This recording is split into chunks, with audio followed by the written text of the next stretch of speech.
Hi అండి. మన ఇంట్లో ఈరోజు గారెలు తయారు చేసుకున్నాం, వచ్చేయండి. ఇగో మనకు కావాల్సిన గారెల పిండి రెడీ. అలాగే దీనికి సరిపోయినట్టుగా టేస్టీగా ఉండటానికి కొబ్బరి చట్నీ కూడా రెడీ. మరి ఇంకా లేట్ చేయకుండా గారెలు వేసేసుకుందామా? రండి.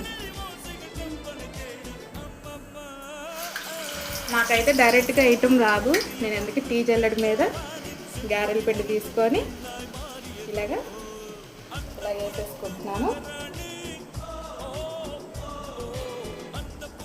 ఇలా అయితే మనకి ఈజీగా ఉంటుంది. అంతే, అండ్ సింపుల్ అండ్ టేస్టీ అయిన గారెలు రెడీ. వచ్చేసేయండి గారెలు తినడానికి.